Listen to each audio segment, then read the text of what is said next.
Excusez-moi les frères et sœurs, j'ai dû relancer parce que ça buguait, je comprenais pas. J'ai dû relancer parce que moi aussi j'ai eu un petit souci avec mon téléphone. Là, bismillah. Hop.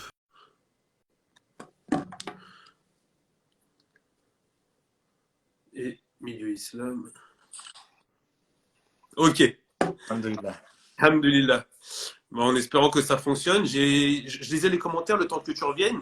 Il y a des frères et sœurs qui suggèrent également d'aller dans les réglages. Donc, Allah alem si. Et après, ouais, comme je viens de dire milieu islam, vérifier les mises à jour aussi peut-être. Je sais pas. Ouais, ouais, ben, je sais pas, ça me l'a jamais fait là, c'est bizarre que ça me fasse ça, mais bon, alhamdulillah, rabbil alamin. Alhamdulillah. En tout cas, frérot, au milieu islam, si tu veux monter, c'est avec plaisir, Inch'Allah. Si tu peux, bien évidemment. En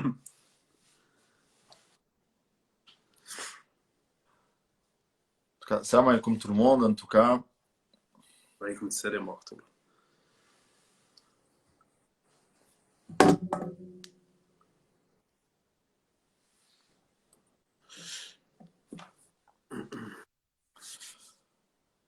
Ah, j'ai une demande. Ouais, c'est bon, il a fait la demande. Ouais. Non, pas du Hajj, de la Umrah. On demande où je suis revenu de la Umrah. Le Hajj, c'est bientôt, Inch'Allah. Inch'Allah, Inch'Allah. Ouais. Bah, j'imagine que c'était bien. Alors, bon, là, c'était pas ta première fois?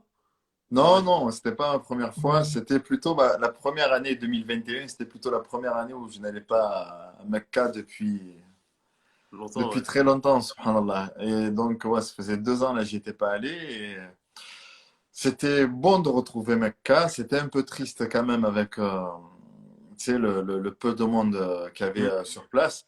En fait, on n'est jamais satisfait. Quand il y a trop de monde, tu te dis, ah, tu C'est aimerais vrai. avoir la Kaaba que pour toi. C'est Et vrai. quand il y avait vraiment peu de personnes, tu sens qu'il manque une certaine saveur. Mais bon, alhamdulillah. Alhamdulillah, alhamdulillah. On espère pouvoir tous y aller, Inch'Allah. Amin, amin, amin. Franchement, ça serait un très bon plaisir, Inch'Allah, de faire ça ensemble. Avec plaisir. Hop. Je vais épingler le commentaire de notre frère milieu islam. Bien joué.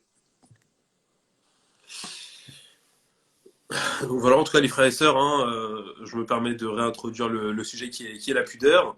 À l'approche du mois de Ramadan, je suis bien évidemment le premier concerné. Et je me suis permis voilà, de contacter Ismaël par rapport à ce sujet qui est important. Pourquoi? C'est parce que ce soit ma génération ou celle d'en dessous, de ce que, de ma faible expérience, de ce que je remarque, c'est qu'on est vraiment dans une bulle, je me permets de dire ça comme ça, mais dans une bulle où le regard d'Allah n'est pas réellement présent. Et pourquoi je me permets de dire ça? Et là, je reste vraiment sur la tenue vestimentaire. C'est que normalement, lorsqu'on se vêtit le matin, on doit être dans une adoration. Et on doit, lorsqu'on sort de chez nous, plaire à Allah dans notre tenue, un minimum. Et avec les réseaux sociaux, même la société, on va pas se mentir aussi, les magasins aujourd'hui bah, créent des vêtements de plus en plus courts où forcément c'est pas fait, on va dire, pour notre communauté, mais on doit quand même trouver les alternatives nécessaires pour pouvoir plaire à Allah.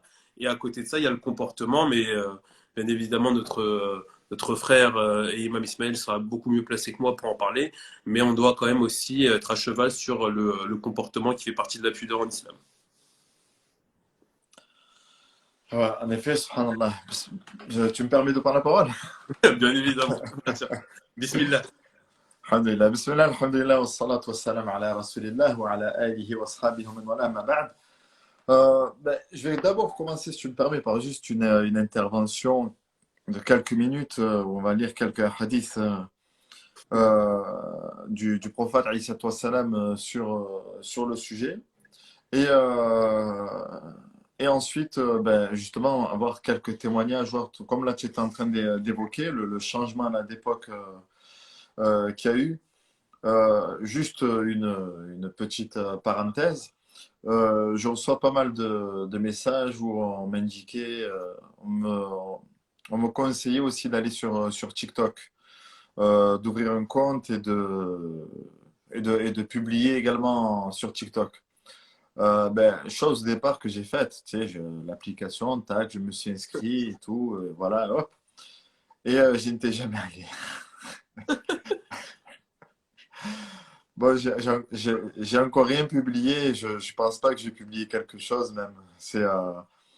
Je pensais qu'avec Insta, tu sais, avec Insta, juste en général, je publie et je sors. Et après, bon, oui, je regarde quand même quelques interventions intéressantes. Euh, mais là, vraiment, je me dis, subhanallah, en fait, quand il y a quelque chose qui n'est pas compatible entre l'islam et ce qu'on propage, enfin, plutôt ce qu'on et l'image qu'on donne de l'islam. Avant, déjà, on se disait, subhanallah, on s'est arrêté à l'apparence de l'islam. Allez, on s'est arrêté à l'apparence d'islam. On se disait que quelqu'un, on était choqué de voir quelqu'un qui portait un qamis, qui une barbe et tout, et qui avait un mauvais comportement. On lui disait, bah, arrête mon frère, c'est pas compatible. Tu sais, tu as une image, tu transmets quelque chose. Et là, maintenant, c'est-à-dire que même dans l'image, on la transmet maintenant n'importe comment. Au moins, avant, l'apparence était quand même respectée. Maintenant, aujourd'hui, même l'apparence n'est plus respectée. Je donne un exemple. Est-ce que, je disais ça à certains élèves, est-ce qu'on imagine aujourd'hui sœur Marie-Thérèse ou sœur Marie-Pierre, euh, ben, est-ce qu'on l'imagine fait, déjà, quand on les voit marcher, on sent qu'elles transmettent quelque chose. Ouais. Et là, ici, on parle donc de personnes qui ne sont pas de confession musulmane. Mais on sent quand même qu'elles transmettent une conviction derrière. On sent que derrière, il y a une conviction et qui est liée donc à la pudeur. Et si on doit parler, nous, du rang de la pudeur en islam, le prophète Isa nous dit Al-Iman wal-Haya Qurana. فإن رفع أحدهما رفع الآخر. L'islam, pardon, la foi et la pudeur sont liés, c'est-à-dire que vraiment sur le même niveau. Si l'un d'eux venait à disparaître, l'autre disparaît. L'un ne va pas sans l'autre. La foi et la pudeur sont très très très liés. Le prophète Isa nous dit dans un autre hadith Inna li kulli ummatin khuluqa wa khuluqul islam al-haya. Chaque communauté a une qualité qui est propre à elle. Et la qualité de la communauté musulmane, c'est quoi? C'est la pudeur. C'est ce qu'on appelle donc en arabe al-haya, la pudeur. Et la pudeur ici, elle est, on peut dire, de plusieurs sortes. Elle est de plusieurs sortes. Il y a la pudeur, ce qu'on aurait honte de faire devant une assemblée. Tu sais, il y a certains péchés qu'on n'oserait pas faire ou autre, même si des fois ce n'est pas certains péchés, mais juste un simple un mauvais comportement. Qu'Allah, il vous, excusez-moi de la vulgarité, mais quelqu'un qui rote devant tout le monde ou quelqu'un qui se fait un peu plaisir devant tout le monde, on va dire, frère, tu n'as pas honte quand même. Tu sais, un peu de tenue, un peu de. Donc ça, c'est déjà de la pudeur. Il y a une pudeur qui est plus importante que celle-là, qui déjà, celle-là est déjà importante, c'est la pudeur devant Allah subhanahu wa ta'ala. Et la pudeur devant Allah, et c'est là où je te rejoins, Fa'ali, c'est que c'est surtout, elle ne se limite pas à la tenue vestimentaire. Elle ne se limite pas à la tenue vestimentaire, c'est également dans tes propos, dans ta manière de te tenir, dans ta manière de parler, dans ta manière d'échanger avec les autres, dans ta relation avec Allah subhanahu wa ta'ala. Dans ta relation avec Allah subhanahu wa ta'ala. C'est pour ça que le Nabi alayhi salatu wassalam, un jour, a dit à ses compagnons, il a dit Istahyu min Allahi haqqa al-haya. Ayez honte d'Allah comme il se doit. Ayez honte d'Allah comme il se doit. فقالوا يا نبي الله إنا لنستحيي والحمد لله. Messager d'Allah, nous éprouvons une honte. Alhamdulillah, et on remercie Allah pour ça. On éprouve une honte. Mais ils n'ont pas dit comme il se doit, mais on éprouve quand même une certaine honte. Et là, le prophète nous dit, on répond, enfin, quand même, je retrouve le hadith. Il répond, alayhi salatu wassalam, ليس ذلك ولكن الاستحياء من الله حق الحياء أن تحفظ الرأس وما وعى وأن تحفظ البطن وما حوى ولتذكر الموت والبلاء. Il nous dit, alayhi salatu wassalam, ce n'est pas ça la honte d'Allah. La honte, la pudeur, ce n'est pas seulement se couvrir les parties intimes ou avoir une bonne tenue.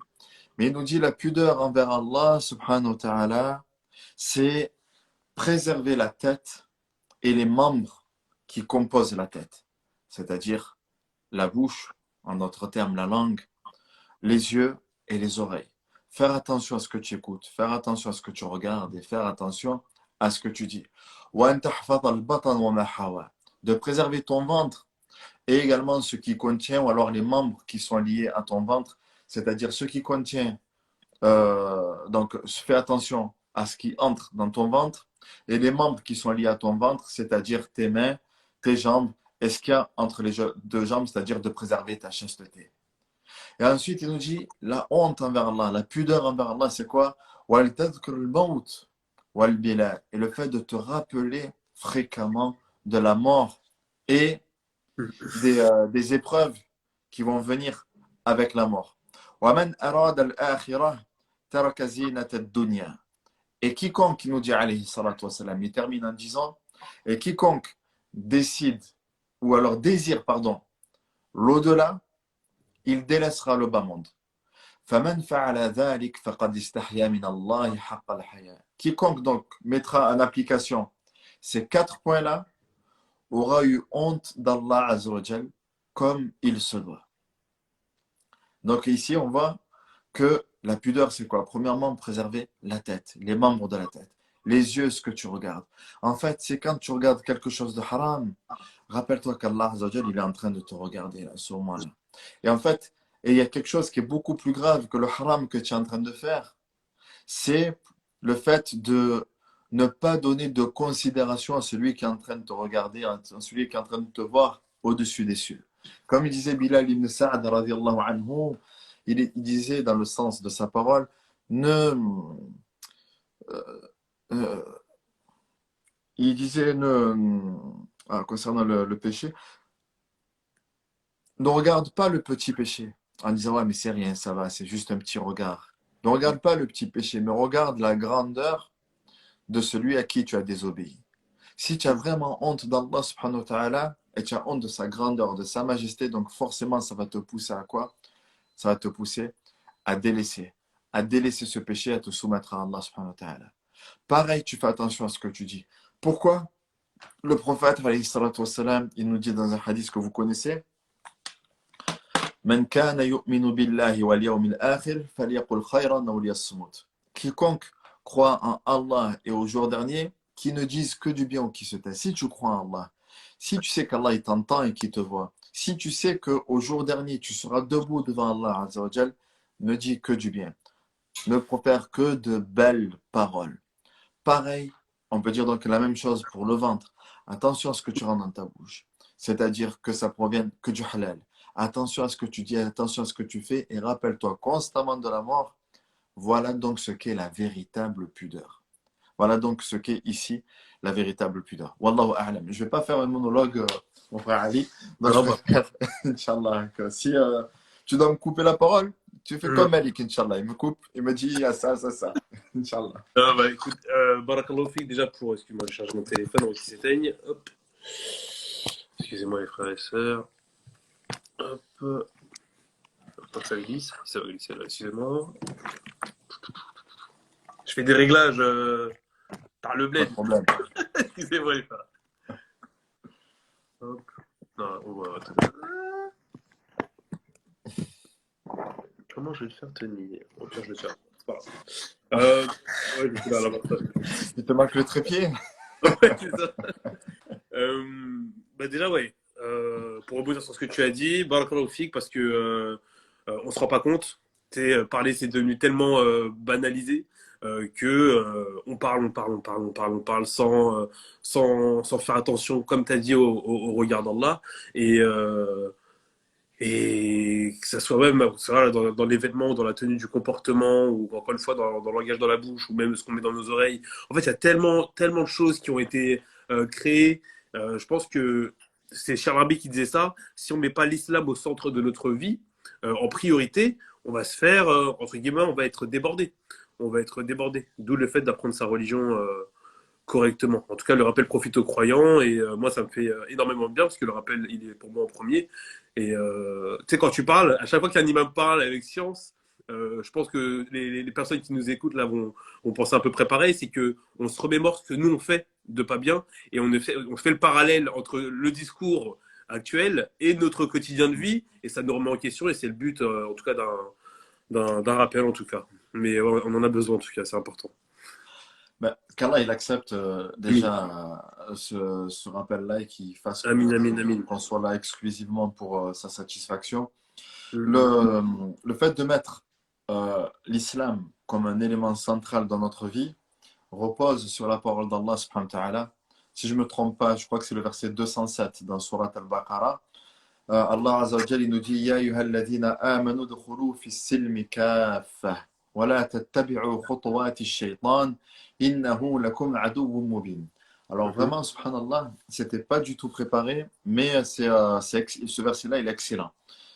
Allah Azza wa Jalla il nous dit ô vous qui croyez, entrez pleinement dans la religion. Entrez pleinement dans la religion. Donc ici, la religion doit être un élément central de notre vie. C'est-à-dire que ça ne doit pas être un islam à la carte. Alors, je veux quand même... euh, moi, je comprends le cheminement de tout le monde. C'est-à-dire que quand on débute en islam, donc forcément, on ne va pas changer sa vie du jour au lendemain et on avance petit à petit. Et surtout, il ne faut pas griller les étapes et se concentrer sur le plus important, c'est-à-dire l'amour d'Allah subhanahu wa ta'ala, de faire les choses par amour pour Allah subhanahu wa ta'ala. Car Mhm. plus tu aimes Allah, plus tu le connais, plus tu souhaites te soumettre. Et de ne pas faire les choses à l'envers, c'est-à-dire de vouloir ressembler à quelqu'un ou quelque chose, et tu vas tenir un moment, après tu vas lâcher. Donc Allah subhanahu wa ta'ala nous dit, ô vous qui croyez, donc Allah nous appelle au nom de la foi, entrez pleinement dans la religion. Entrez pleinement dans la religion. Tu as dit Et c'était quel ensuite, verset? Excuse-moi, je crois excuse-moi. que c'est le 207, hein, je crois, j'ai pas mon mushaf Ah si, je l'ai. Toujours avoir, quand tu fais un live ou un cours, avoir un courant à, à côté. Ouais. Et surtout cette édition-là. Alors je dis Surat Al-Baqarah, C'est ça, le verset. 207. Euh, ben non, c'était 208. Je m'étais 200. trompé. Je me suis trompé d'un Bismillah. verset. C'est le verset 208. Ô vous qui croyez, embrassez totalement l'islam et ne suivez pas les pas de Shaitan. Donc, premièrement, la première partie du verset, c'est ô vous qui croyez, entrez pleinement dans l'islam, embrassez pleinement l'islam. Et la deuxième partie, c'est quoi? Voilà, tattabi'u khutuwati shaitan. Et ne suivez pas les pas, les traces de Shaitan, car il est pour vous un ennemi déclaré.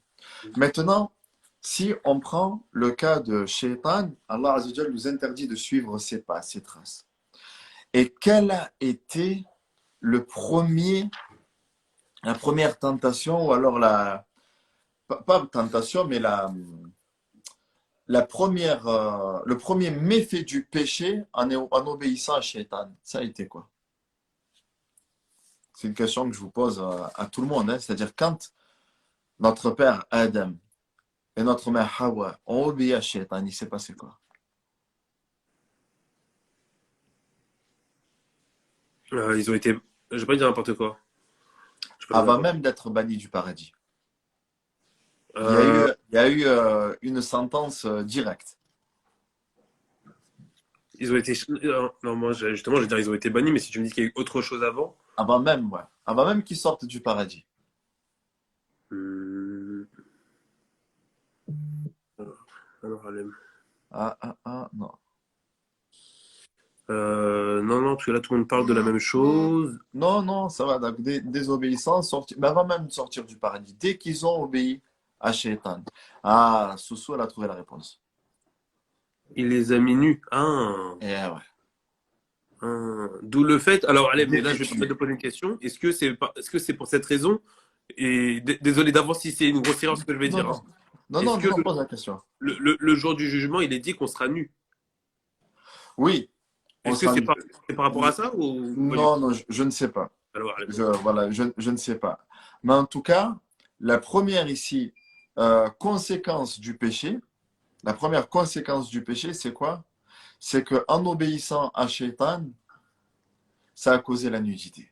Quand on lit le verset de Surat Al-A'raf, le verset 27, Ya bani Adam la yaftinannakum ash-shaytan kama akhraja abawaykum min al-jannah yanzi'u anhuma libasahuma liyuriyahuma sawatihima. Allah Azza wa Jalla nous dit, dans le sens du verset, au fils d'Adam, que Satan ne vous trompe point, comme il a trompé vos parents en les faisant sortir du paradis, les dépouillant de leurs vêtements, pour leur montrer leur nudité. Donc on voit que l'une des premières conséquences de l'obéissance à Shaitan, c'est la perte de la pudeur. Donc Allah Azza wa Jalla nous dit, n'obéissez pas à Shaitan. Et le verset que tu as mis en avant sur le fait d'entrer pleinement dans la religion, c'est ce qui nous permet justement de préserver notre pudeur. C'est ce qui nous permet justement ici de préserver notre pudeur. Donc comment préserver ta pudeur? Et encore une fois, hein, je le dis que la pudeur, ce n'est pas que le vêtement. Le pudeur, c'est aussi l'intérieur, c'est aussi le cœur, c'est aussi ta relation avec Allah subhanahu wa ta'ala. Et comment préserver cette pudeur-là? En t'éloignant de Shaitan et en entrant pleinement dans la religion, de ne pas faire, comme on a dit tout à l'heure, un islam fast-food. Je veux ça, je délaisse ça. Ah non, ça, j'en ai pas besoin. Ah non, non, non, non, non. Tu sais, des fois, on entend des gens, ils parlent de l'islam. Comment je parle de la rissa? Moi, jamais la rissa. Moi, je mange pas de la rissa. Il y en a qui disent, ah non, non, moi, ça, jamais, jamais, jamais. Mon frère, on est en train de parler de quoi? Ouais. Bah, voilà, ma soeur, on est en train de parler de quoi? On est en train de parler quand même du Coran. Bien sûr qu'on a des manquements, qu'on fait les choses petit à petit, mais ne t'interdis pas quelque chose qu'Allah Azza wa Jalla a rendu obligatoire ou a recommandé, ou au minimum qu'il a permis. Ouais. Tu vois, donc voilà, des fois, j'ai pas les mots. Inch'Allah. C'est vrai que moi j'aime bien, enfin je me focus souvent sur ma génération et ce que j'ai vécu, mais j'ai l'impression que nous musulmans, je parle en tout cas pour moi personnellement, je suis déconnecté. Déconnecté dans le sens où, comme tu as dit, Allah a rendu des choses obligatoires et sous prétexte que ça, bah, pour moi, ça me semble pas forcément compris, parce que je pense encore une fois, tout part de l'apprentissage. En fait, tant que tu n'apprends pas, j'ai l'impression que tu es tellement ignorant qu'il y a des choses que tu négliges et tu vois pas en fait la réelle importance que ça a. Donc tu dis, oh, ça, je ferai ça plus tard, ou Inch'Allah, quand je serai marié, il y a souvent cette phrase qui vient, quand je serai marié, je ferai ça, quand je serai vraiment repenti. Alors que si Allah nous demande de faire ça, c'est qu'il y a une raison. Et la raison, faut aller la comprendre. Enfin, faut chercher à comprendre. Mais Ben, ouais, en effet, la raison, donc justement, il y a toute une sagesse dans ce qu'Allah subhanahu wa ta'ala nous a légiféré, forcément. bien sûr. Il y a, il y a rien de ce qu'Allah Azza wa Jal, de ce qu'Allah a légiféré qui est mal pour l'homme. On ne peut pas c'est contraire à la sagesse d'Allah subhanahu wa ta'ala. Et même si des fois il y a euh, des, euh, des obligations, je vais parler par exemple comme le pèlerinage, qui sont difficiles à accomplir. Tu sais, quand tu es à Mina, tu es à Muzdalifa, tu es à Arafat, et encore, alhamdoulilah, aujourd'hui, nous, on est dans des hôtels 5 étoiles.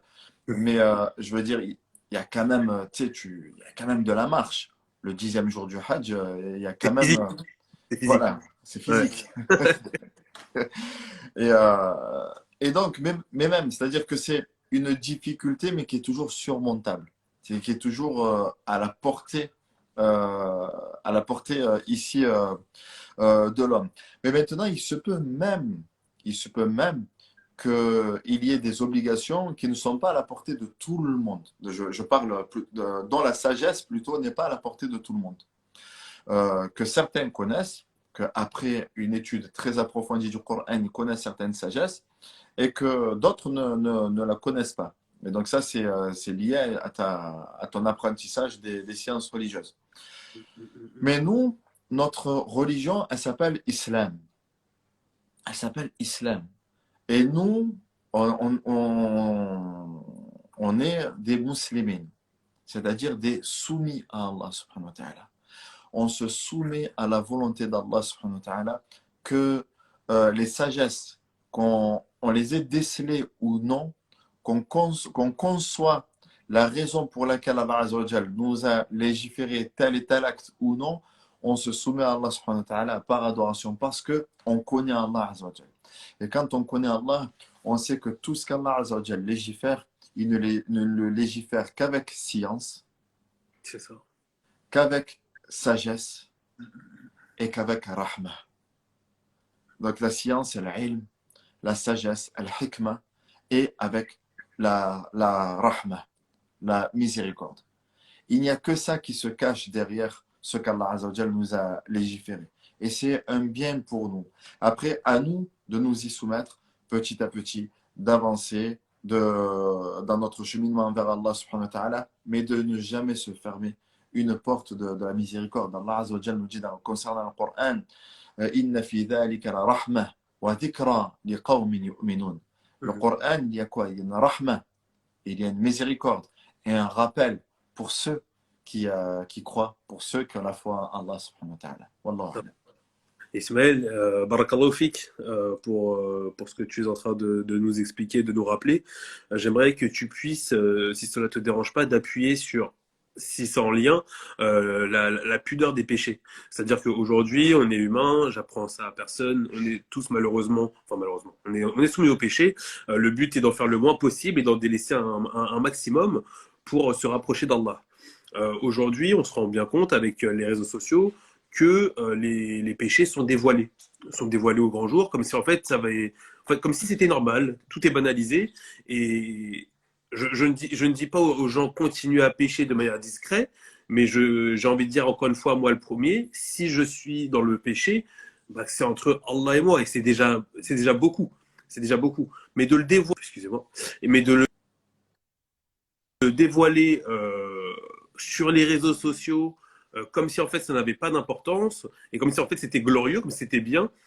J'aimerais que tu puisses appuyer là-dessus parce que c'est voilà, c'est d'année en année on voit ça de plus en plus alors que c'est pas Ben, normal. exactement, c'est ça en fait qui est étonnant aujourd'hui. C'est-à-dire qu'on ne se cache plus du péché. Euh, on ne s'en cache plus et ça devient quelque chose de normal. C'est quelque chose qui s'est banalisé. Aujourd'hui, donc on désobéit à Allah subhanahu wa ta'ala et ça devient normal. C'est-à-dire que, tu sais, moi je vais pas donner d'exemple.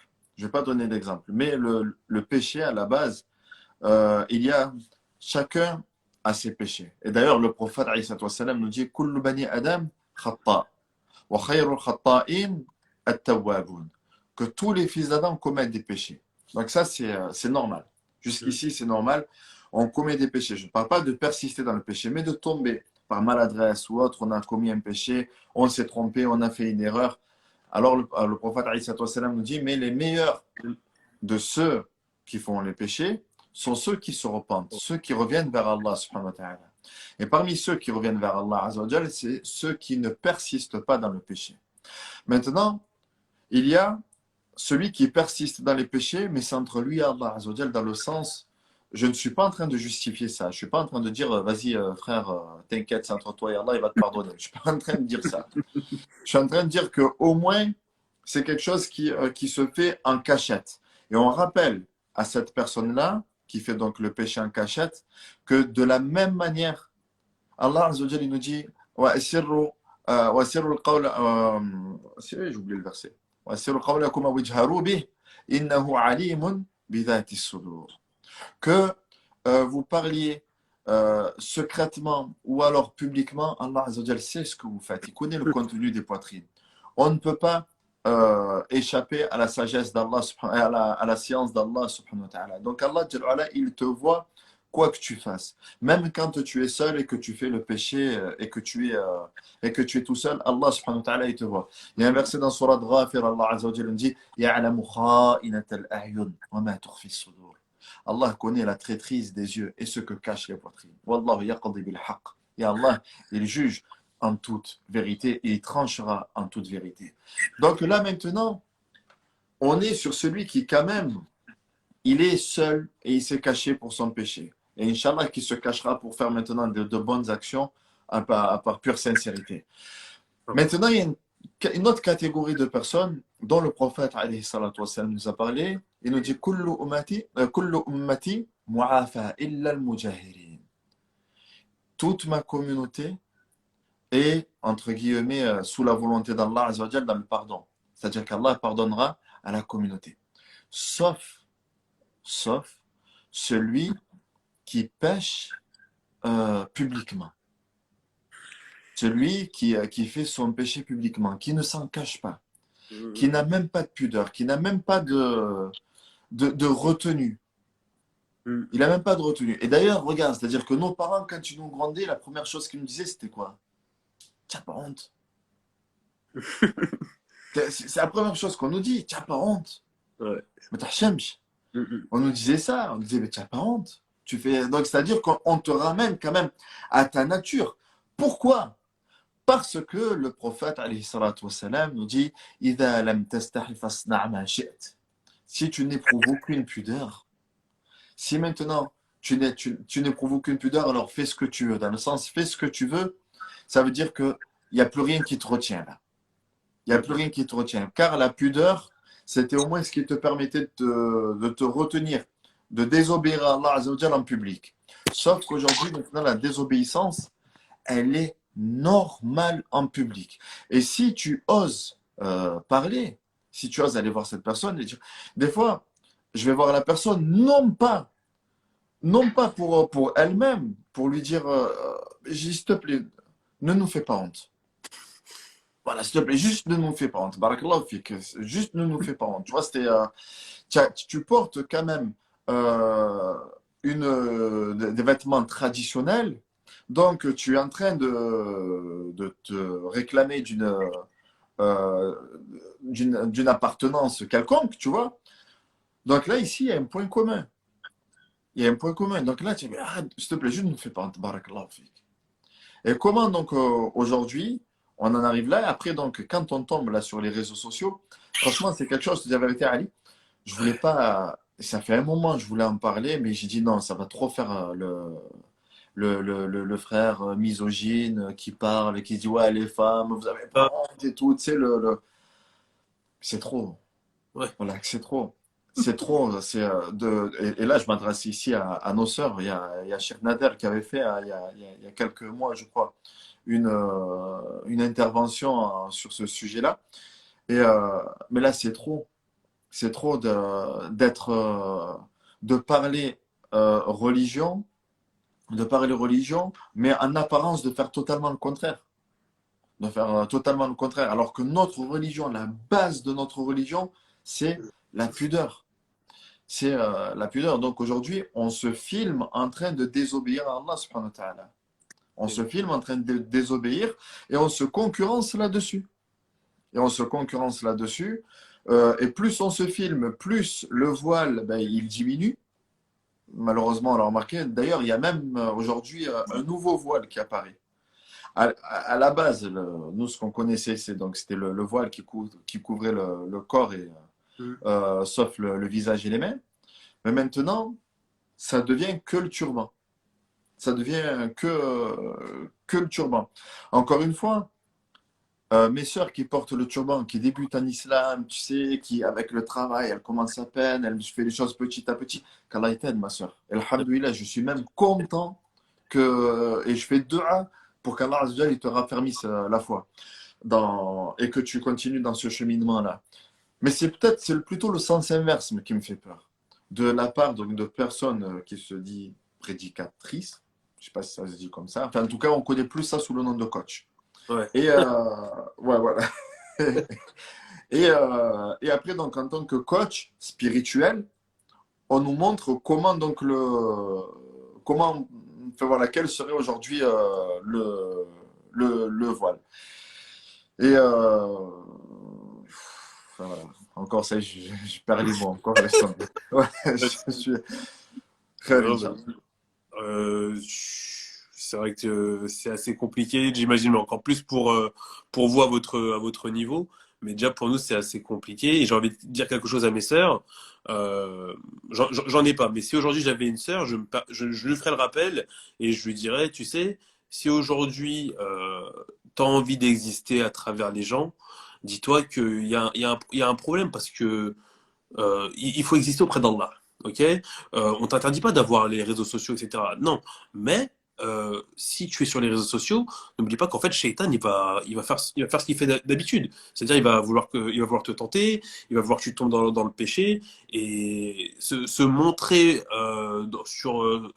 avec des tenues, on va dire, par moment où voilà, vos formes sont apparentes. Euh, je sais pas, c'est quelque chose de malsain et je ne vous juge pas. Encore une fois, je parle simplement de l'acte. Et dites-vous que lorsque vous allez vous exposer, vous allez aussi attirer certains hommes. Et j'imagine, mes sœurs, aujourd'hui que vous nous écoutez, pour celles qui ne sont pas encore mariées, vous avez envie de vous marier avec des hommes, machallah, des hommes avec un minimum de piété. Et pensez-vous sincèrement que c'est ces hommes-là qui vont venir vers vous lorsque ils vont voir que vous êtes sous certaines tenues, on va dire, euh, pas très islamiques, si je peux dire ça comme ça. Vous comprenez ce que je veux dire? Donc voilà. En fait, il faut savoir ce qu'on veut, il faut qu'on reste cohérent. C'est quelque chose que je me dis souvent à moi-même, c'est que si aujourd'hui je veux être cohérent dans ma propre vie, il faut que je suive ma religion. Parce que c'est ma religion où il y a vraiment les conditions de base. Alors que si après je choisis de suivre mes passions, mes envies, etc., bah en fait, voilà, c'est la dunya, c'est shaitan, et après, bah, on va se sentir mal, etc., etc. Mais c'est nous qui faisons les causes, c'est nous qui avons un libre arbitre, et Allah nous a mis ici-bas justement pour voir ce qu'on voit, entre guillemets, si je peux dire ça comme ça. Mais si aujourd'hui on veut une vie apaisée, une vie tranquille auprès d'Allah, voilà, faisons les causes et délaissons tout simplement ce qui doit être délaissé. Ben, bon, moi, je préfère fermer la porte à chaque fois et je vais dans ton sens. Euh, c'est, mais pourquoi se prendre en photo? Aujourd'hui, c'est-à-dire, quel est l'intérêt de se prendre en photo et de se mettre sur les réseaux sociaux? Je sais pas comment y répondre parce que c'est vrai que c'est une question qu'on se pose rarement, hein. Ouais. Mais quel intérêt? Moi j'ai envie de Ben, dire, c'est pour plaire, je alors pense. voilà. Alors si c'est pour plaire, et que ce soit pour les hommes comme pour les femmes, hein, j'ai envie de dire plus pour les femmes, car ça fait donc c'est dans la nature humaine de vouloir plaire et de chercher à plaire. D'accord? C'est normal, c'est-à-dire qu'on a envie de plaire. D'accord? Donc, tu es avec tes amis et tout, donc tu partages un compte privé et tu fais attention de qui a accès et tout ça. Mais même, et encore une fois, même ça, bon, en plus de ça, aujourd'hui, on rajoute beaucoup de filtres, hein, donc, voilà, On va pas rentrer là-dedans. voilà, c'est-à-dire, ouais, voilà, là, c'était pour un peu les tacler à nos sœurs. Mais après, on se plaint aussi du mauvais œil. On se plaint aujourd'hui du mauvais œil, on se plaint ouais, mais c'est toi-même qui t'expose, ma soeur. C'est toi-même qui t'expose. Donc là, tu es en train d'attirer quoi? Ben, tu te fais belle sur les réseaux. Ben, forcément, tu vas attirer des hommes qui vont vouloir échanger avec toi et qui ne sont pas forcément bien intentionnés. Deuxièmement, ben, tu vas attirer aussi de la jalousie. Et troisièmement, plus tu t'investis dans les réseaux sociaux, plus tu te dévoiles. Et c'est contraire, mais c'est contraire à la notion du voile. Mais le voile, c'est quoi? Le voile, c'est quoi? À la base, le voile, avant même de parler du vêtement en soi, le voile, c'est quoi? C'est un comportement. C'est un comportement. Et on commence, nous, on commence encore une fois à l'envers. Je ne dis pas, attends, il faut attendre le voile. La révélation du voile, ça a été 18 ans plus tard, donc je vais attendre 18 ans pour porter le voile. Je suis pas en train de dire ça, hein, d'accord? S'il y en a qui ont compris ça aussi comme ça. Je suis en train de dire que commence par le commencement, c'est-à-dire l'amour d'Allah subhanahu wa ta'ala, la connaissance d'Allah. Qui est Allah? Qui est ton Seigneur? Quelle est ta religion? Et qui est ton prophète? Les trois questions qui te seront posées dans la tombe. Commence donc par ça, à raffermir ta foi à travers les sciences religieuses et surtout, je voulais faire, j'ai une idée de vidéo qui germe dans ma tête en ce moment qui est on ne peut pas prendre sa science, on ne peut pas prendre sa religion sur les réseaux sociaux. Et à chaque fois que j'ai deux, trois éléments, je les note et tout. Et dès que je peux, j'en ferai une vidéo là-dessus où je m'exprimerai là-dessus. On ne peut pas apprendre notre science sur les réseaux sociaux. C'est-à-dire que là, l'intervention qu'on fait, ben, alhamdoulilah, c'est une intervention parce qu'elle est live. Mais sinon, à la base, où se prend la science? Où se prend l'enseignement? C'est dans Ouais. les mosquées. Ah, mosquée ou école, ouais, exactement. Ouais, ouais, je voulais dire sur le plan religieux, hein, je voulais rester. C'est dans la mosquée. C'est dans les maisons d'Allah, subhanahu wa ta'ala.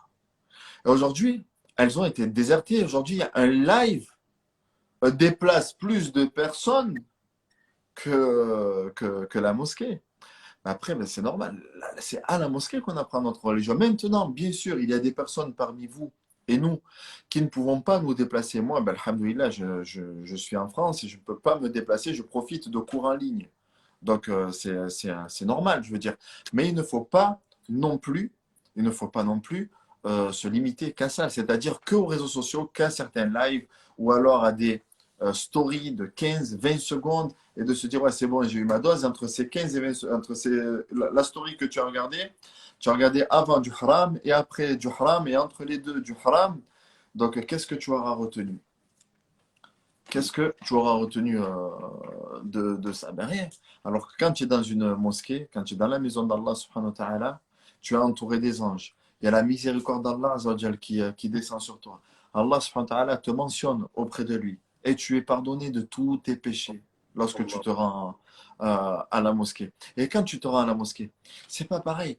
Moi-même, c'est-à-dire ici en étant chez moi, en faisant un live et en étant face à c'est pas là, je veux dire, il n'y a pas la même. Attends. Euh, oui, ouais, voilà, il n'y a pas la même relation. C'est autre chose. Et même notre manière de nous tenir et tout, là, toi, vous derrière, la quête cachée, on ne vous voit pas.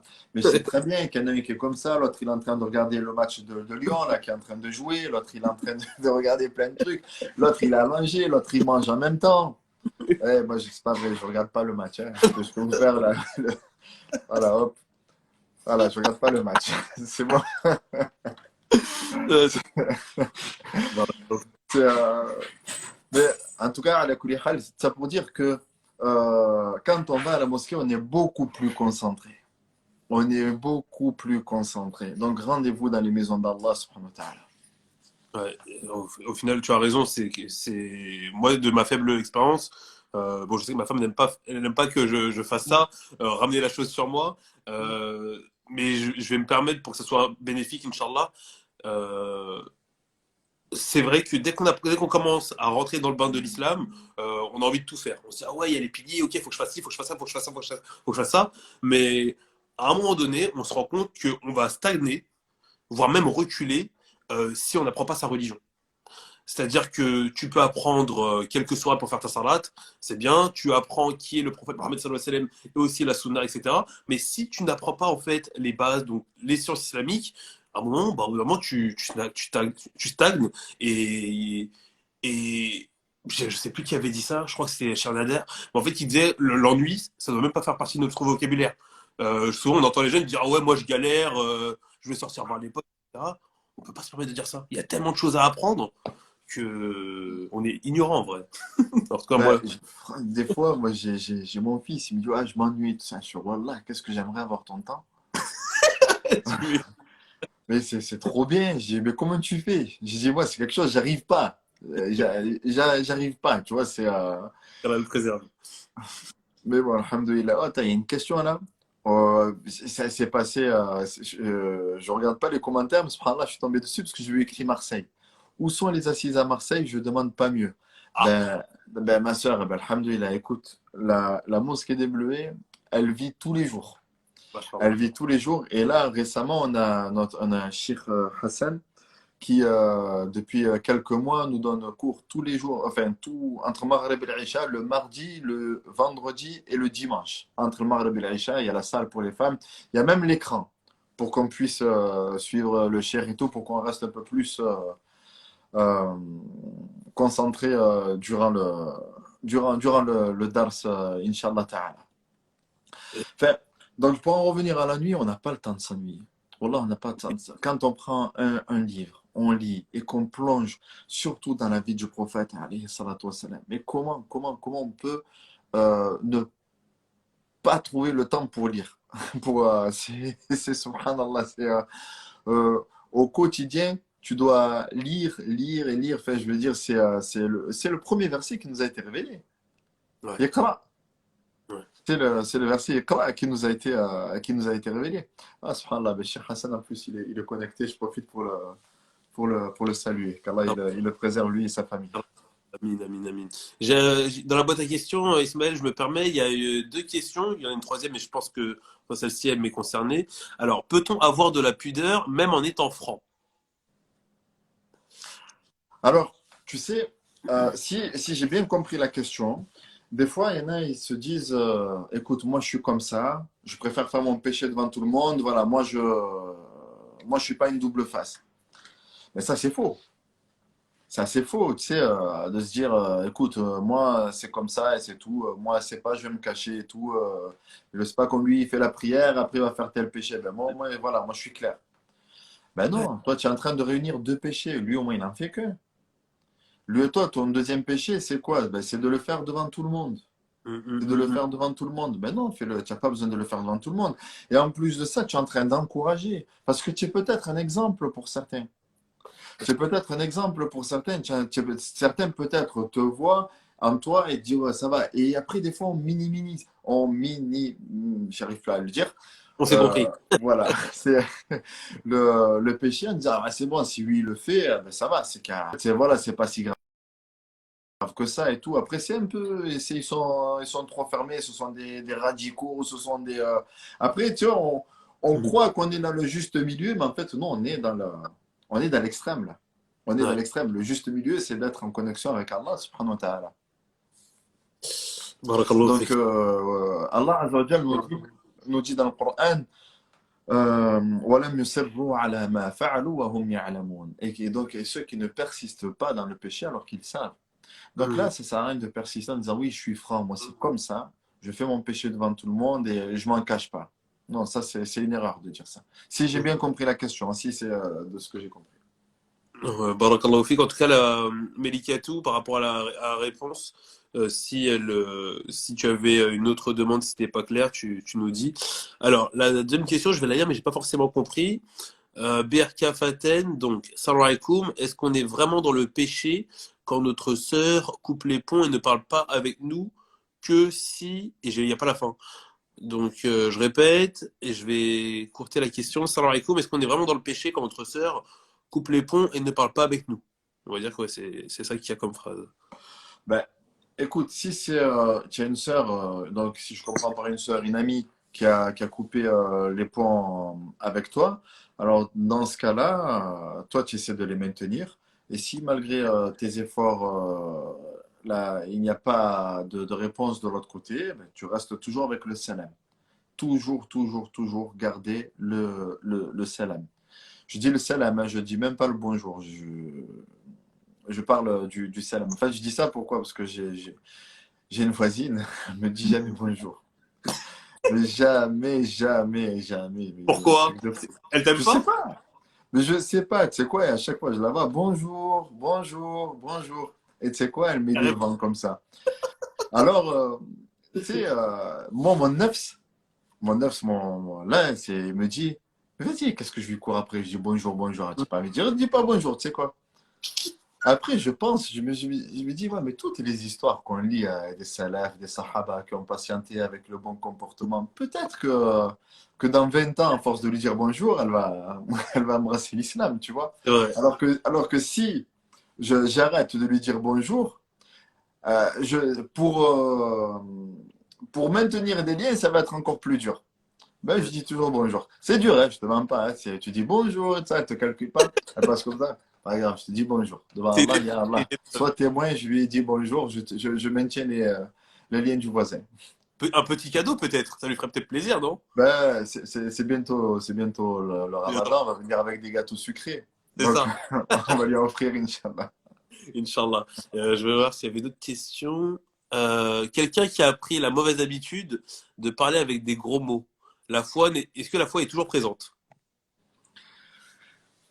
Alors, mon frère ou ma sœur qui parle avec ces gros mots-là, il faut que tu saches quelque chose, c'est que nous, à Marseille, les gros mots, c'était la ponctuation. C'est chaque virgule, chaque point, tu accompagnais ça par un gros mot. Quand on est entré dans l'islam, c'était quelque chose qu'il fallait bannir. C'était quelque chose qu'on a directement banni, qui ne pouvait pas être compatible avec notre religion. C'est, et, et de toute façon, c'est quelque chose que la nature humaine repousse et rejette, qu'elle n'accepte pas. Quand tu es avec quelqu'un qui parle mal, toi-même, tu te sens mal. Pourquoi tu parles comme ça? Qu'est-ce qui te pousse à parler comme ça? Donc là, tu vois, c'est-à-dire c'est quelque chose que déjà on rejette. Et encore plus quand tu es croyant et que tu véhicules l'islam, tu dois véhiculer également une bonne manière de parler. Donc bien sûr, tu as toujours la foi. Bien sûr, tu as toujours la foi là-dessus, mais c'est à toi de modifier. Et on a changé par quoi? Parce que à l'époque, quand quelqu'un il est énervé, il a fait tomber quelque chose et tout, donc il va dire de, des mots vraiment très vulgaires, d'accord, qui commencent par la lettre P et tout, que vous connaissez. Hein? Maintenant, c'est Subhanallah. Maintenant, tu changes, tu modifies, tu mets juste le rappel d'Allah subhanahu wa ta'ala. Et ça te permet en disant Subhanallah, eh ben, alhamdoulilah, ça te permet de t'apaiser. Alors que si tu vas dire un gros mot, tu vas l'enchaîner par un autre et par un autre et par un autre et tu vas jamais t'arrêter. Dis Subhanallah. Habitue ta langue à Subhanallah. Habitue ta langue à Subhanallah. Tu verras, ça va devenir une habitude. De la même manière que tu avais l'habitude de dire des gros mots, tu vas avoir cette habitude-là, Inch'Allah, d'être sous le rappel d'Allah. Barakallahu fik, la récompense. Euh, Amin. alors, tac, tac, tac. Je l'ai vu où? Je l'ai vu où? Alors, excuse-moi. Alors là, je réponds à une question. Il y a une sœur qui m'a parlé des podcasts. Alors oui, effectivement, je pense que ce serait pas mal, effectivement, que je prenne justement ce type de live et que je le mette dans mes podcasts. C'est une très bonne idée. Marhaban, bien Ouais. sûr. Comme ça, on peut, les gens qui veulent écouter et tout, c'est vrai. Alors, j'aimerais acheter beaucoup de livres sur la religion, mais quelles sont les maisons d'édition fiables? Alors, les maisons d'édition fiables, je vais donner une liste qui n'est pas exhaustive, hein. Vraiment, mais plutôt, je vais renvoyer vers le site Al-Bayyina. C'est, c'est, subhanallah, vraiment, c'est l'un des rares libraires islamiques en France que j'ai vu qui sait de quoi il parle. Que quand il te présente un livre, il sait vraiment de quoi il parle. Tu vois, donc, au lieu de te donner des maisons d'édition, parce que des maisons d'édition, il y en a plein, hein, et il y en a de très belles aujourd'hui, notamment les éditions Ribat et tout, donc qui parlent beaucoup d'histoire. Aujourd'hui, tu as encore Héritage, tu as les éditions Istiqama, tu as les éditions, bon, les éditions en tout cas, tu as les éditions Tauba, les livres des éditions Tauba, leur traduction, elle est magnifique. Comme j'ai dit, et je suis désolé pour les frères que j'ai oublié, que je suis sur Twitter. Euh, mais en tout cas, je te conseille au moins retourne vers Al-Bayyina, cette maktaba, cette librairie elle-même, elle te dirigera vers plusieurs maisons d'édition, car elle travaille avec toutes les maisons d'édition, Inch'Allah. Et surtout, elle va te conseiller des livres qui sont euh, peut-être en adéquation avec ce que tu recherches. Maintenant, moi, je te dis la vérité, hein, moi, quand on me dit, ouais, quel livre tu conseilles pour, je vais aller voir le Beyin. Aller voir Thomas, il connaît, il a de quoi présenter, il a de quoi proposer, parce que il lit, il sait ce qu'il vend. Et il sait ce qu'il vend. Ok. Barakallahu fik. Inch'Allah, je vois qu'il y a notre frère Mehdi qui est connecté aussi. Je lui passe un très, très, très grand salam. Hey! Bah, je sais, peut-être tu veux monter, alors Alem, je sais pas. Salam alaikum, Mahdi, en tout cas. Si tu veux monter, n'hésite pas. Bismillah. Alors, il y avait une autre question. Tac, tac, tac. Alors, salam alaikum. J'aimerais porter le voile, mais je crains que mes parents aient peur pour mon avenir professionnel. Oui. Pas simple. C'est donc oui, oui, il s'appelle Thomas, hein, j'ai vu, il s'appelle Thomas le frère, Bilal Thomas. Place ta confiance en Allah subhanahu wa ta'ala. Place ta confiance en Allah, fais les choses petit à petit et tu verras Allah Azza wa Jalla ne te laissera pas tomber. Dis-toi que n'importe quelle adoration, elle est basée sur une certaine forme de difficulté. N'importe laquelle, parce que c'est le prix pour aller au paradis. Le paradis est entouré d'épreuves. Le prophète alayhi salatu wassalam dit Huffat al-jannah bil makarih. Le paradis, donc ici, est entouré d'épreuves, de choses, on va dire ici répugnantes, mais ici, ce sont les épreuves. Mais n'importe quelle épreuve est surmontable. Allah subhanahu wa ta'ala n'a pas légiféré quelque chose sans que ce soit surmontable. Donc, place ta confiance en Allah, garde le bon comportement envers tes parents, donne-toi à fond dans ce que tu fais sur ta carrière, Inch'Allah, professionnelle, dans un cadre, Inch'Allah, islamique, et tu verras que tu pourras, que tu convaincras tes parents du contraire. Inch'Allah, je vais demander ben, j'allais demander, Malik, il est parti, mais j'allais demander Non, non, à il est, Khaled. euh, il est très vif, milieu islam. Il est très vif. Tac. Alors, je viens de faire monter ma maladie, il va arriver. Tac, tac, tac. Mashallah. Alaykoum salam, taakatou sheikhna. Comment tu vas, Ismaël? Alhamdulillah, Rabbil Alamin. Écoute, on remercie Allah subhanahu wa ta'ala. J'espère que toi, ça va aussi. Ça va, je t'en devais une, c'est pour ça que je me suis permis de monter. Oh, subhanallah, mais tu es fou, toi, j'ai oublié. Mais moi, j'ai pas oublié, moi. Je t'en devais une. Qu'Allah, il Je suis t'oublie pas, obligé. mon frère. Qu'Allah, il t'oublie pas. Amin, ya Rabbil Alamin. Al-mu'min idha wa'ada wafa. Le croyant, lorsqu'il donne sa parole, il est obligé de la tenir. Ah, khair, Inch'Allah. Mais j'allais te proposer plus pour Ramadan, tu as vu? Je suis venu un petit peu avant, c'est pas grave. Alhamdulillah. Comment ça va? Comment vous allez? Ça va, On alhamdoulilah. remercie Allah subhanahu wa ta'ala. Alhamdulillah, je suis en train de regarder un petit peu depuis une quinzaine de minutes les questions un petit peu qui sont posées. Les gens, ils sont en train de se batailler un petit peu avec la vie, avec l'islam, avec leur foi, avec le contexte dans lequel nous sommes en train de vivre. Il y a des frères, ils sont venus me voir, ils sont un petit peu dégoûtés, ils sont un petit peu, on va dire, stressés, anxieux, angoissés par ce qui se passe d'un point de vue politique, d'un point de vue géopolitique. Ils ont peur également un petit peu pour leur ventre, l'Ukraine, cinquième producteur mondial de blé, etc. On sent que l'atmosphère est très tendue, tu vois, c'est palpable au sein de nos frères et de nos sœurs, auprès de nos frères et de nos sœurs. Et je m'étonne vraiment de cette situation. Bien entendu qu'on doit un petit peu être stressé, mais là on va et on vire directement et vraiment vers l'anxiété, quoi. Et donc ça fait peur, quoi, de voir des croyants avec avec un Coran qu'il aurait à disposition tous les jours avec des versets qui sont extraordinaires, des versets toujours pleins d'espoir où c'est Allah subhanahu wa ta'ala qui gère les choses, etc. Et on les voit anxieux, angoissés, on entend beaucoup, ouais, ça y est, c'est le Mahdi, il va bientôt sortir, ouais, Messie Dajjal, il arrive, ça y est, c'est la fin du monde, qu'est-ce qu'on peut faire, etc.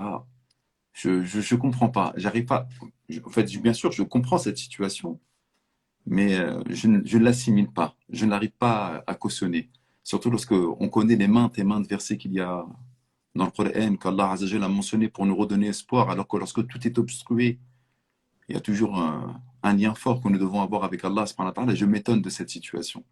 Et en fait, c'est un indicateur formel et très clair pour moi d'un manque d'implication concret et surtout d'un manque de connaissance de la puissance et de la magnificence de notre Seigneur Allah subhanahu wa ta'ala. C'est tellement triste en fait. Je m'arrête là. Allah Azza wa Jal, il est immuable. Allah, même si le monde y change, Allah Jal Ala, il n'a pas changé. Donc, celui en qui on avait confiance il y a encore un mois en avant, un mois en arrière, on a toujours confiance en lui, même maintenant. Donc, c'est à nous de nous en remettre à lui et d'avoir une véritable confiance en Allah subhanahu wa ta'ala. Et que même si irtafa'at al-as'ar, que les prix aujourd'hui ont augmenté et tout ça, bon, on fait les causes. On fait les causes, on s'en remet à Allah subhanahu wa ta'ala. C'est-à-dire que il y a, le monde, il change, mais Allah Azza wa Jal, il nous dit تلك الأيام نداولها بين الناس. تلك الأيام نداولها بين الناس, dans le sens du verset dans Surat Al-Imran. Voici donc des jours que nous alternons. Des jours ça va, des jours ça va moins bien. Mais Allah Azza wa Jal, donc il nous teste, il nous met à l'épreuve. Et c'est la raison pour laquelle Allah Azza wa Jal, il nous a créés. لِيَبْلُوَكُمْ أَيُّكُمْ أَحْسَنُ عَمَلًا. Allah vous a créé afin de savoir qu'apparaisse qui est le plus et qui est le meilleur en œuvre. Donc à nous de nous en remettre à Allah subhanahu wa ta'ala. Je ne vais pas dire moi. Personnellement, il n'y a rien qui a changé dans ma vie. Et même ce qui arrive sur la 2022, les élections et tout ça, je m'en remets à Allah subhanahu wa ta'ala. وَمَنْ يَعْتَصِمْ بِاللَّهِ فَقَدْ هُدِيَ إِلَى صِرَاطٍ مُسْتَقِيمٍ. Allah subhanahu wa ta'ala, il nous dit, quiconque s'accroche à Allah, il sera guidé vers le chemin droit. Donc on essaie de se maintenir du mieux qu'on peut. Nous, notre entourage, d'avoir toujours un rôle dans cette communauté, d'appeler à Allah subhanahu wa ta'ala, d'ordonner le bien et d'interdire le mal. Et on demande à Allah subhanahu wa ta'ala de nous préserver à travers ça. Est-ce que tu peux virer NTX 2050, tu parles mal? Ou sinon, tu coupes les commentaires, tout simplement. Que préfères-tu? Moi, j'aime. Moi, Voilà. moi, je vais le retirer. Tu Je peux vais le retirer. Je vais le retirer. C'est comme tu veux. Autre chose aussi qui est important, c'est que lorsqu'on se rend compte que les musulmans, ils sont arrivés en fait à la recherche du bonheur ici-bas. Et ça aussi, ça m'étonne énormément en fait. Ils veulent avoir le beurre et l'argent du beurre, alors que nous avons vu plusieurs fois Allah subhanahu wa ta'ala nous dire que dans cette vie d'ici-bas, c'est une vie de lutte. D'ailleurs, dans le verset que beaucoup d'entre nous connaissons, وَلَقَدْ خَلَقْنَا الْإِنسَانَ فِي كَبَدٍ, nous avons certes créé l'homme pour une lutte. Et que justement, il fallait prouver, lorsqu'Allah subhanahu wa ta'ala nous dit, fi surat al-Ankabut, qu'il avait déjà éprouvé des cités et qui nous avaient précédés, des peuples qui nous ont précédés, et qui justement, nous aussi, nous allons devoir faire face à ces épreuves et à ces difficultés pour qu'Allah subhanahu wa ta'ala puisse faire la distinction, lui il le sait déjà, mais pour qu'il puisse montrer, faire la distinction entre ceux qui ont cru et ceux qui ont mécru. Et ce que je vois chez les musulmans, que ce soit ceux qui vont parler de hijra, que ce soit ceux qui vont foncer tête baissée dans le développement personnel, etc., ils veulent absolument essayer d'exceller et de trouver un bonheur ici-bas d'abord, avec un très peu d'investissement. En fait, tu sais, plus on avance un petit peu dans le temps, et plus je me pose des questions très profondes à l'égard de notre foi et de notre credo. C'est important de parler de djinn, c'est vrai qu'on parle de Sha'ban, là on est dans une nuit bénie d'ailleurs, en plus, Allahu Akbar, tu vois. Et c'est important de parler de Ramadan, on a un calendrier islamique qui est très riche avec des dates importantes, etc. Mais c'est comme si c'était simplement que de la consommation de hasanat ou de la consommation de temps fort qu'Allah subhanahu wa ta'ala met à disposition de ses serviteurs, ce qui est une très bonne chose. Mais on oublie un petit peu en fait le pourquoi du comment de notre vie d'ici-bas. J'aimerais vraiment que les gens ils prennent conscience qu'en tant que croyants, il y a des sacrifices forts à faire. Et que les personnes les plus aimées, les plus choyées, les plus respectées, les plus mises en avant par d'Allah subhanahu wa ta'ala ont été les prophètes et messagers. Et j'arrive pas à comprendre qu'on voit et qu'on lit maintes et maintes fois dans le Coran que les prophètes et messagers ont eu à subir beaucoup d'épreuves, beaucoup de railleries, de colibés, de moqueries vis-à-vis des gens, et que nous, qui les avons pris, pour exemple, parce que c'est ça un moment ou un autre, لَقَدْ كَانَ لَكُمْ فِي رَسُولِ اللَّهِ أُسْوَةٌ حَسَنَةٌ, vous avez à la personne du prophète le plus excellent des modèles, et d'ailleurs Allah a parlé de plusieurs prophètes et messagers dans le Coran pour que nous puissions les prendre pour modèle également. Or, on ne veut pas les prendre pour modèle, et c'est ça m'interpelle vraiment. En tant que croyant, je vois que Allah Azza wa Jal, et le Coran, c'est un livre qui est très important pour nous parce que c'est un guide et il y a énormément de rappels vis-à-vis des histoires et des prophètes. Et nous, on essaie dans un développement personnel. Je dois me développer moi-même. Je dois essayer de trouver le bonheur. Je dois essayer de trouver la bonne combinaison dans cette dunya pour pouvoir espérer pouvoir réussir ici-bas. Mais la réussite matérielle n'est pas un gage de réussite réelle ou de réussite spirituelle ou de réussite dans l'au-delà. Or, malheureusement, maintenant, on voit que la religion est galvaudée, est vendue, est commercialisée dans plein de domaines. Et lorsque je dis toujours ces choses-là, en fait, Ismaël, et pourquoi je suis là en train de discuter avec toi, c'est que je me pose la question de notre présence, toi et moi aussi, sur les réseaux, sur le fait de parler de djinn, etc. Qu'est-ce que nous sommes en train de faire? Qu'est-ce que nous sommes en train de proposer quelque part? Est-ce que nous sommes en train de simplement proposer un amas de rites et d'adoration en leur disant, ouais, il faut aller là-bas, etc. L'islam, c'est comme si, c'est comme ça. Ou il faut aller peut-être un peu plus en profondeur, parce que si tu remarques bien, on est toujours en train de batailler contre les passions des gens. Vous avez pris le sujet de la pudeur, c'est très bien. Ouais, il faut arrêter de forniquer, il faut arrêter de faire ci, il faut arrêter de faire ça. Ou il faut essayer de tendre vers la prière, il faut essayer de s'accrocher à Allah Azza wa Jal. Tout ça, c'est une réalité profonde et je ne la remets absolument pas en cause. Mais on est tout le temps en train de batailler et de revenir en fait sur des sujets pour moi qui sont récurrents. Si une personne, dès le début, on a vu les personnes qui ont fait taoubatan nasuha, un repentir sincère. Et d'ailleurs, notre frère, il est converti, il avait un mode de vie auparavant. Et là, maintenant, il en a un autre. Et il sait très bien où il va. Où il va. Enfin, il espère pouvoir aller dans un endroit qui sera accepté vis-à-vis d'Allah Azza wa Jalla, à savoir le paradis. Mais une fois qu'on a changé le logiciel de base, tu vois, eh ben, tout le reste se fait facilement. Rappelle-toi, Ismaël, comment nous étions auparavant et comment on est maintenant. À un moment ou à un autre, on a eu un déclic, on a dit, mais vas-y, c'est ça qu'il faut aller. Et une fois qu'on a compris la base, le dogme, le credo, l'idéologie, eh ben, tout a été facilité par la suite. Bien sûr, nous avons toujours nos hauts et nos bas. Tu donnais l'exemple de la voisine, machallah, qui te prend la tête, etc. Là, tu fais un djihad contre toi-même pour pouvoir essayer de lui dire bonjour. Ça, c'est le quotidien. Mais à un moment ou à l'autre, tu te dis, voilà, je suis RMI, là, revenu minimum islamique. La fornication, la route de Bella, j'irai pas. La salade, ne pas la faire à l'heure, impossible, il faut que je fasse mon rendez-vous avec Allah. Je me nourris, je me charge de cette chose-là. Le fait d'être au service des autres et d'être bienveillant à l'égard des autres, ça fait partie de mon comportement, de mon ADN, de mon caractère. Et j'aimerais que les gens, là, pour qu'ils arrêtent de lutter contre leurs démons internes et contre leur nefs, et bien qu'ils puissent comprendre véritablement quel est le message islamique à la base. Et ce n'est pas simplement qu'un amas de rites. Et moi, j'aimerais vraiment que les gens puissent y arriver à ça. C'est une réflexion et j'aimerais que tu m'en dises un petit peu plus. Tout le monde, hein, tous ceux qui sont là, bien sûr. Ben, pour moi, je sais pas si tu étais là quand j'en parlais tout à l'heure, mais ça peut pas se. Tu peux pas atteindre cet objectif-là à travers les réseaux sociaux.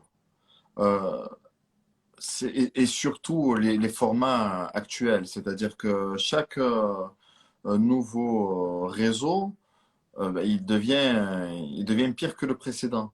C'est-à-dire qu'au départ, on était donc juste sur YouTube. YouTube, après, c'est passé sur le maintenant Insta avec des formats donc beaucoup plus courts. Même sur le hadith que tu mets sur Twitter, il faut que tu fasses attention qu'il soit assez court. Et en plus de ça, c'est-à-dire que quand on voit, c'est quoi donc la manière dont on apprenait à l'époque, par exemple l'imam Ahmed, rahimahullah, on était plus, salam alaikum Cheikh Hassan, فاهم. بارك الله فيك. wa fiyak al-baraka. On était plus à l'époque, il disait, on apprenait de l'imam Ahmed, de son comportement avant même d'apprendre du hadith. Ou l'imam Malik, rahimahullah, sa mère qui lui disait, va apprendre de Rabi'a, tu vas apprendre d'abord de son comportement avant d'apprendre de. Et, euh, et la science, c'est toujours à la base transmise de cette manière-là, c'est-à-dire en présentiel. D'accord, encore une fois, aujourd'hui, le distanciel, il a ses avantages, mais il ne changera pas, il ne prendra jamais la place du présentiel. Quand, euh, par exemple, je vais donner juste la différence. Je ne sais pas si tout à l'heure tu as assisté. Ah non, mais c'est jeudi, donc je dis à personne qui assiste au cours de Cher. Euh, mais moi qui prends les cours à distance et ceux qui sont présents lors de le mois de temps, c'est pas pareil.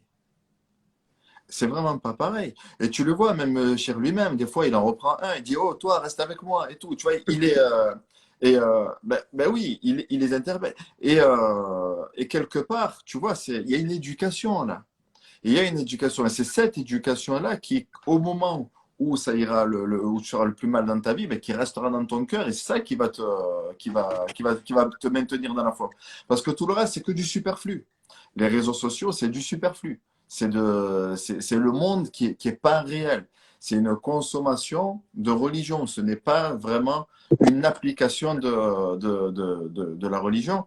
Et c'est juste un moyen pour prendre les gens de chez eux et de leur dire allez à la mosquée et allez apprendre votre religion. Il ne faut pas que les réseaux sociaux soient un but dans...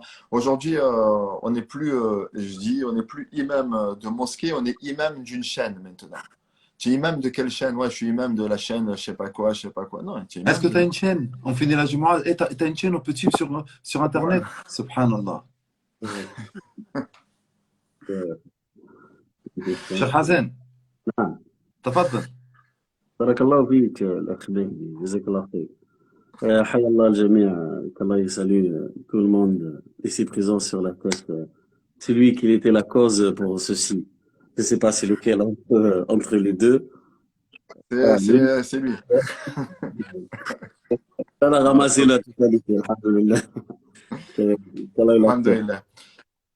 En venant, Cheikh Hassan, je te coupe juste. Cheikh Hassan, il est khatib également à la mosquée des Bleus. Masha'Allah. Alhamdulillah. Alhamdulillah.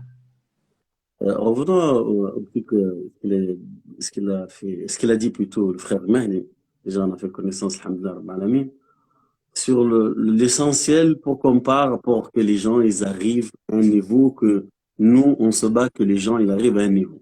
On est en train d'éduquer les gens pour la prière qui font pas ça, les sœurs faites ça, faites ça, faites ça, faites pas ça, et faites ça. C'est vrai en fait, on doit voir essentiellement comment nous on est sorti de là où on est pour arriver et comme on a donné aussi l'exemple du frère converti, il était encore peut-être on va dire entre parenthèses pire que nous, que d'une famille non musulmane du tout. Il a vécu des choses que nous, malgré qu'on a été là où on a été, on n'a pas vécu comme lui. Du coup, on ne sait même pas d'où il vient par rapport à nous, là où on est nous, subhanallah. C'est vraiment, vraiment très différent. L'exemple, il réside, je pense, pour nous et ainsi que pour le reste des musulmans, il réside à voir les gens qui étaient encore pires que moi et vous, et pire que le frère qui était là, les gens qui étaient avec le prophète sallallahu alayhi wa sallam avant l'islam. Avant l'islam. Avant l'islam, comme il a commenté le prophète sallallahu alayhi wa sallam, et il a commenté ici, il a appelé Jahiliyat al-Oul. Il a dit aux femmes, ولا تتبرجن كما قال الله عز وجل كما تبرج الجاهلية الأولى. La première ignorance. La première ignorance qu'Allah Azza wa Jalla a commenté ici. Alors, le prophète sallallahu alayhi wa sallam, à la connaissance des gens, il a amené des gens qui étaient encore plus loin de ce qui est loin. Ce qu'on va dire l'association ou le cœur de l'association et le pire de l'association, ils étaient le centre de l'association. Tellement eux, ils étaient le centre de l'association d'Allah Azza wa Jal, le centre de la mécréance, qu'ils ont tellement ils étaient loin. Concentrez-vous pour ce mot-là, wallahi. Tellement ils étaient loin qu'Allah, subhanahu wa ta'ala, il a choisi que le prophète Mohammed sallallahu alayhi wa sallam, il serait envoyé entre eux. Car Allah Azza wa Jal, on doit dire quelque chose, qu'Allah Azza wa Jal, il choisit envoyer le prophète, un prophète quelconque, et alors imaginez le dernier des prophètes, il était envoyé dans cet endroit-là, et c'est lui le plus parfait des prophètes, il était envoyé dans cet endroit-là en question, dans le moment en question. Ça veut dire ces gens-là, ils étaient le plus loin possible. Malgré, tu vois ce que je veux dire, Ismaël, vous voyez ce que je veux dire, Inch'Allah. Et il a choisi ce moment-là parce qu'ils étaient loin. Et qu'est-ce qu'il a fait alors lui? C'était quoi la méthode pour qu'ils sortent de là où ils y sont, pour les amener au plus haut degré de la foi? On sait que après, comme ça, à la connaissance de tout le monde, les plus hauts du paradis, c'est les prophètes, les messagers. Et les premiers qui vont être avec eux, c'est les compagnons du prophète Mohammed sallallahu alayhi wa sallam en premier. Avant les compagnons des autres prophètes et les autres messagers, ceux-là, ils sont encore en seconde. Ils sont pas en première classe encore. Subhanallah. Alors ces gens-là, ils étaient dans une association et ils associaient Allah Azza wa Jal d'un degré pas possible malgré qu'ils s'en sortaient. Tellement il y en avait parmi les compagnons qui lui sculptait tout seul, il sculptait son idole, il adorait lui, il le sculptait par des dates, et quand il a faim, il le mange. Ça veut dire, regardez ces gens-là quand même. Moi, j'ai cité cet exemple-là, je veux arriver à vous dire que ceux qui se plaignent, ils n'arrivent pas à avancer vers Allah et son messager, etc. Je leur dis, c'est vous que vous voulez pas arriver en fait. C'est vous que vous voulez pas apprendre. C'est vous que vous voulez pas arriver au paradis. C'est vous qui voulez pas combattre vos passions. Parce qu'il y en avait des gens pires que vous. Ils tournaient, et pour une information, pour ceux qui savent pas, ils tournaient autour de le Kaaba, autour le cube de la Mecque, sans aucun vêtement. Pourquoi? Ils disent, eux, regardez encore, on peut pas tourner le tour de la Mecque avec des vêtements qu'on a désobéi à Allah dedans. Ces gens-là même, C'est eux qui sont devenus les émissaires du prophète, c'est devenus comment dire, les ministres du prophète Mohammed sallallahu alayhi wa sallam, les généraux du prophète Mohammed sallallahu alayhi wa sallam, et parmi eux, il y en a qui vont l'accompagner au paradis. Celui qui n'arrive pas aujourd'hui, à ce jour, il dit, c'est compliqué, et j'arrive pas, je sais pas où apprendre. Je lui dis, c'est toi qui veux pas. C'est pas, tu peux pas. Sache que c'est toi qui veux pas. Parce que eux, ils étaient encore plus loin que toi. Vraiment plus loin. Et il y en a parmi eux, je regardais encore, il y en a parmi eux, pendant certaines batailles, et pendant certaines batailles, ils combattaient, et son père ou son frère dans le rang ennemi. Comment il a fait pour aller prendre un sabre et combattre son père? Ou un sabre pour combattre son frère?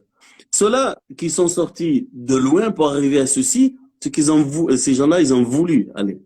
Et pour ce vouloir-là, en fait, ils résident comme il a dit le frère Ismaël, je tiens vraiment à dire, Jazakallah khair, c'est pour faire le premier pas à aller apprendre. Tu vas pas apprendre, tu vas rester ignorant. Et le plus grand péché que tu peux avoir, chaque individu peut l'avoir dans sa vie, le plus grand péché entre lui-même, c'est rester dans l'ignorance. Il a choisi l'ignorance, il a laissé l'apprentissage et apprendre et sortir de l'ignorance. La dernière chose, je vais finir avec, je veux dire que tout musulman, il y a un niveau, moi je vous dis, il y a un niveau minimum de science obligé d'acquérir. Ce niveau minimum, si tu descends en dessous, tu ne resteras pas musulman. Et ce niveau-là, il faut que tu l'atteins coûte que coûte. Et ce niveau-là, il est très facile parce que la question se pose tout le temps. Et c'est quoi que ce niveau-là que tu nous parles? Ce niveau-là, tu dois savoir tout ce qu'Allah Azza wa Jal est obligé de faire. On parle au terme d'obligation. On ne parle pas de termes de choses surrogatoires. On parle de termes d'obligation. Tu dois obligatoirement, cette science-là, elle réside là. Le niveau, il est là. Voilà désigné. Tu dois obliger de savoir qu'est-ce qui t'a obligé à Allah et le mettre en pratique, l'obligation, ilm al-fara'id. Et tu dois apprendre avec tout ce que est détruit ça. Ce qui est obligatoire. On va dire la première chose obligatoire, bien sûr, mes chers frères et sœurs, c'est Ashhadu an la ilaha illallah Muhammad Rasulullah. Si tu le dis avec ta bouche et avec ta bouche au même temps tu dis l'inverse, eh bien non, tu n'es pas musulman. Et si tu le dis avec ta bouche et tu fais avec tes faits et tes gestes le contraire, eh bien tu n'es pas musulman non plus. Et du coup, tu es obligé d'avoir un niveau minimum de science pour rester musulman et pour atteindre le degré d'être musulman. Tu vas en dessous, tu n'es pas musulman. Tu peux t'appeler autant que tu veux, tu peux faire ce que tu veux. Tant que ce niveau-là, tu l'as pas atteint, tu restes là-bas. Et du coup, Inch'Allah, c'est ce. Barakallahu fik. Désolé si j'ai parlé beaucoup. Merci beaucoup. Inch'Allah. On t'a écouté sagement. Jazakallah khair. À vous, Inch'Allah. Ou si je dois me retirer, vous me dites parce que je ne sais pas comment faire non plus. Ah non, non, du tout. Moi, Et bon, pour le pudeur, je peux lancer un mot pour le pudeur parce que le thème, il me plaît beaucoup. Bismillah. Oui, ou vous avez quelque chose à dire?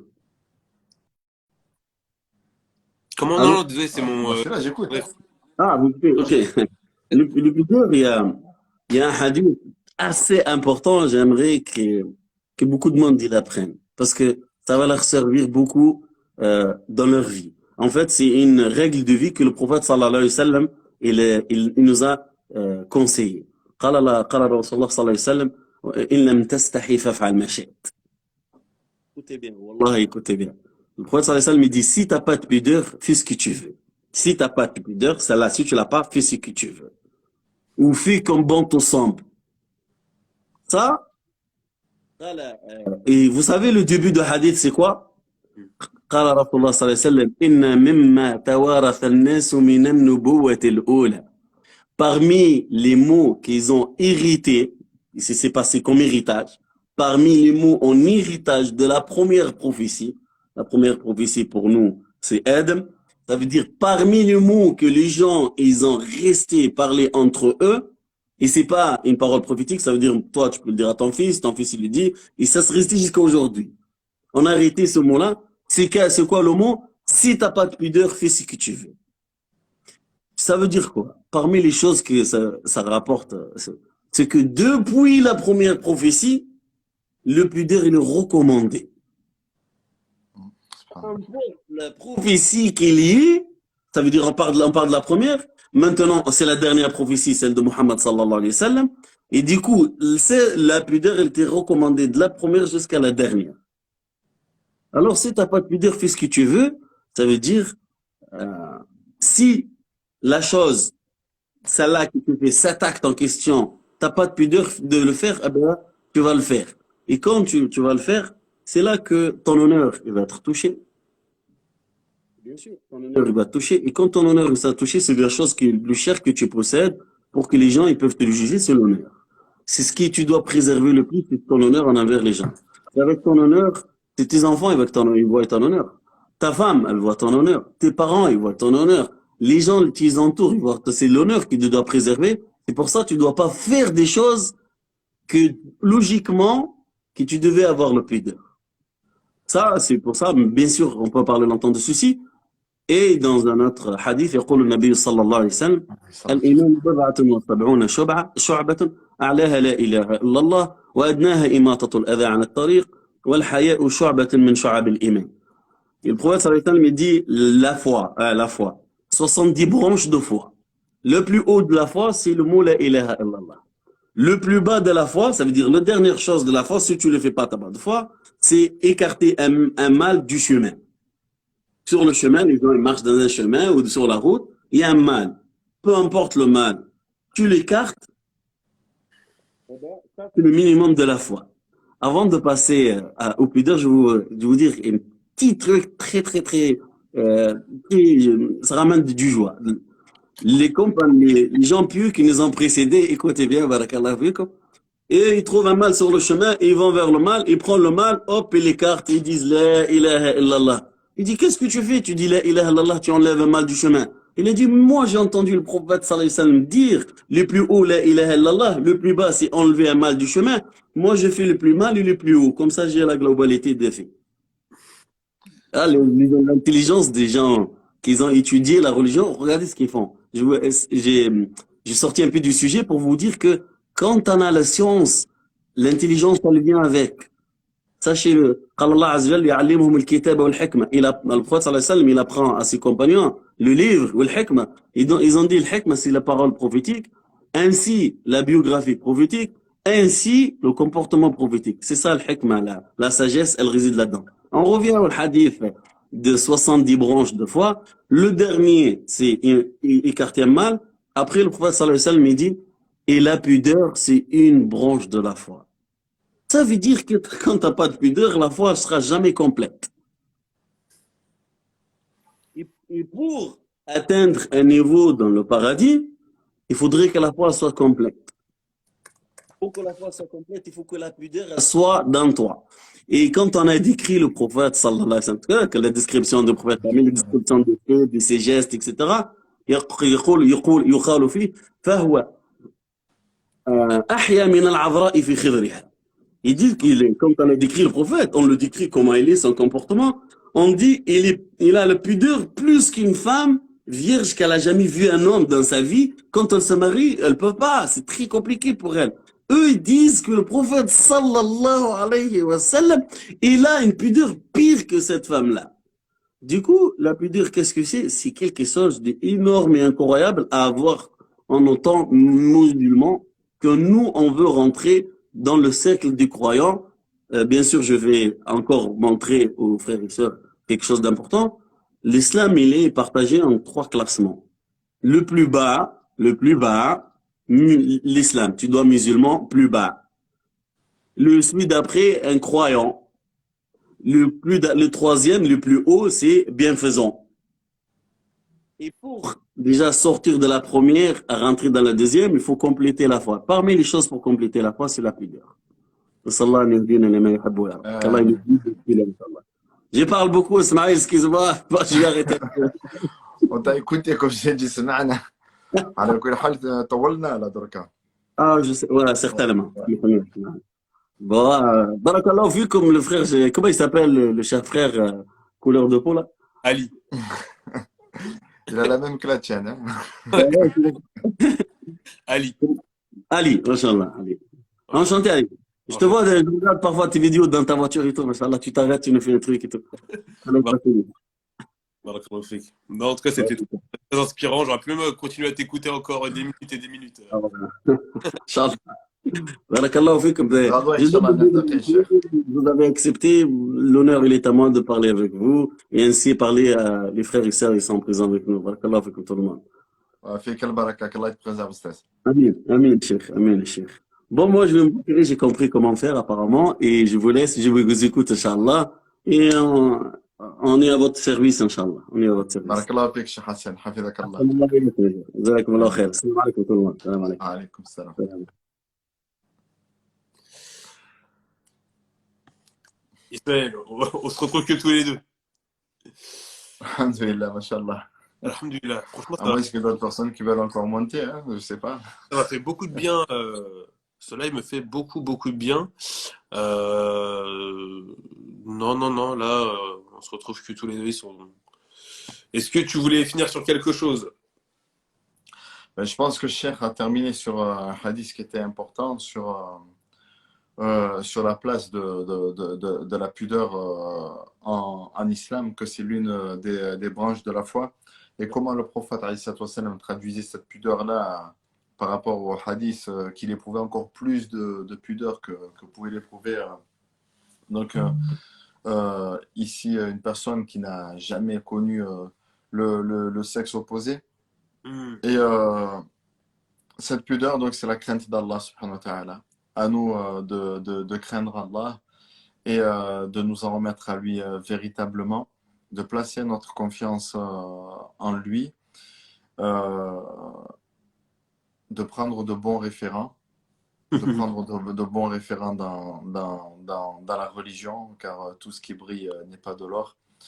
Et voilà, de faire attention de qui on prend notre religion. Wallahu a'lam. Barakallahu fik. Bon, en tout cas, merci beaucoup à toi pour ton temps. Qu'Allah te Ben, récompense. c'est partagé, c'est moi. Merci aussi d'avoir. En tout cas, voilà pour notre première rencontre, mais j'espère qu'on se verra en vrai. Ali, je sais pas si tu descends de temps en temps sur Marseille. Mais là, tu te rappelles même pas. Subhanallah, tu te rappelles même pas. On s'est vu une fois. Je te remémore. Le halal de Cheikh Radouane, c'était imprévu. Et il y avait Cheikh Nader Abouanès qui m'a dit reste. Et j'étais avec Anis, le petit. D'accord, ça y est, Ah oui, mais ça y est, on avait au Drima. Est-ce que c'était. C'était, Non, on avait mangé ensemble. c'était un séminaire à Porte de la Villette, dans le 19e. Oui, il y avait le séminaire. Oui, après, on est parti manger au Drima, oui. Ah voilà, mais oui, subhanallah. Ouais, laisse tomber, j'ai le cerveau, il est en compote.